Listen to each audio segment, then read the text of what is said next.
Okay, remember that they are changing my voice.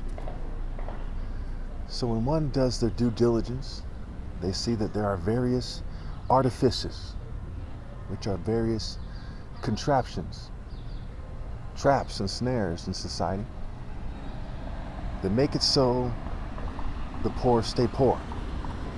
And in doing so, there's a spectrum of poverty, right? Poverty has different forms. There's different types of poor people. And they suffer a lot.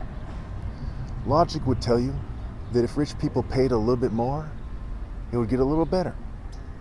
So why won't people rally for various plans?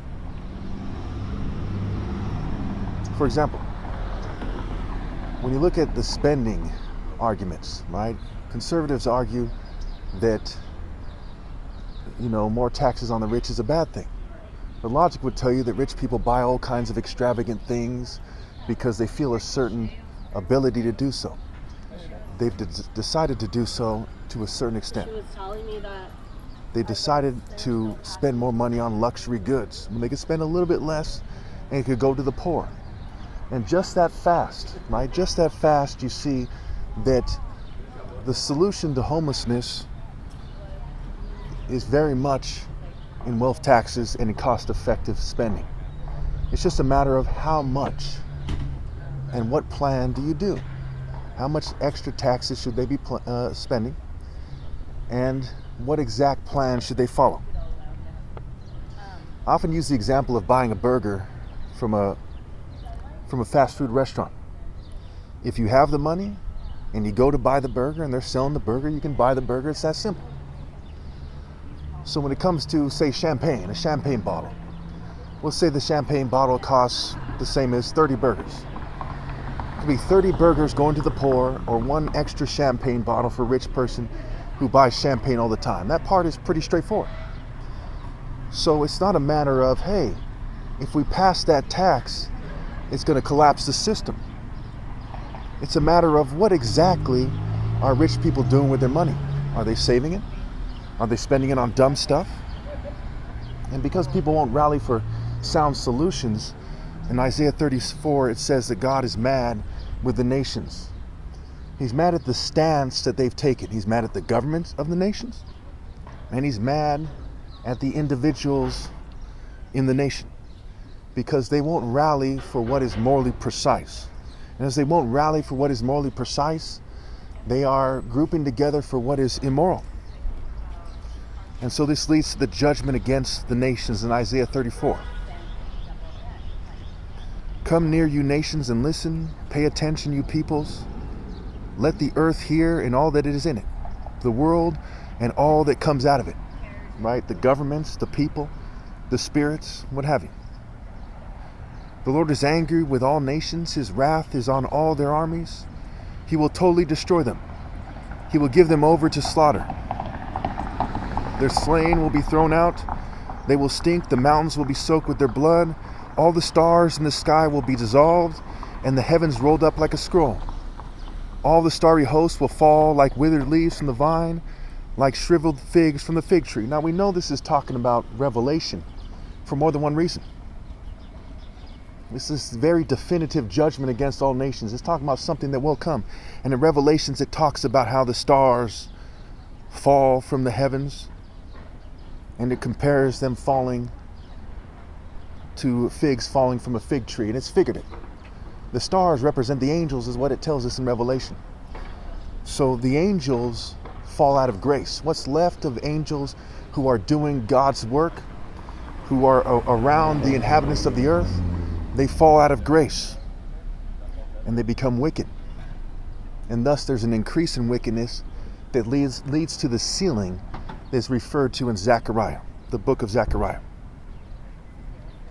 So we see that people's inability to rally for sound solutions as groups cost them as a group.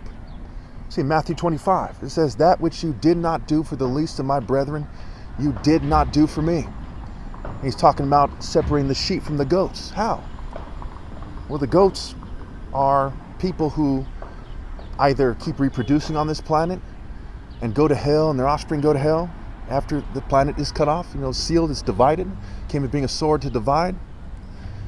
or they're people who don't reproduce, who are not obeying God, who also get sealed out of heaven. So we see that's the formula that is at play here. That is the situation. Excuse me, do you mind if I ask you a few questions? Oh, I'm sorry. I have to get to work right now. All right, it's cool. Thanks. Have a nice day. Okay.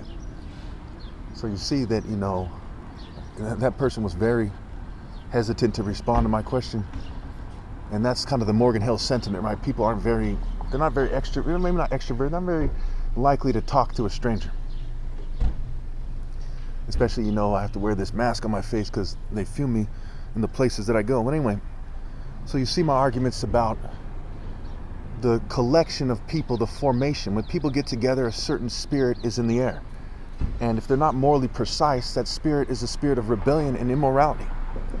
And it is that rebellion and immorality that leads to the ultimate failure of the earth. And in that failure, we see the increase of wickedness that leads to the sealing of people out of heaven. Now, we go to Luke 23, where Jesus says to the daughters of Jerusalem, this overkills my point here. Jesus turned and said to them, "Daughters of Jerusalem, do not weep for me, weep for yourselves and for your children. For the time will come when you say, blessed are the childless women, the wombs that never bore, and the breasts that never nursed. Then they will say to the mountains, fall on us, and to the hills, cover us. For if people do these things when the tree is green, what will happen when it is dry?" Right? When people do these things, when the atmosphere, right? When the spirit of the world had some chance to receive righteousness, what will happen when there's no chance, right? When the leaf is withered, right? The sun hitting it doesn't matter because it's too rotten, okay? And the sun is the symbol of the bridegroom, the champion, in Psalm 19. It's a very important psalm I cite all the time because it gives you a solid point of reference that people neglect to mention. So if we go back to Isaiah 34, go down to verse 8. For the Lord has a day of vengeance, a year of retribution to uphold Zion's cause. Edom's stream will be turned into pitch, her dust into burning sulfur. Her land will become blazing pitch. And that goes back to the lake of fire, right? It's figurative.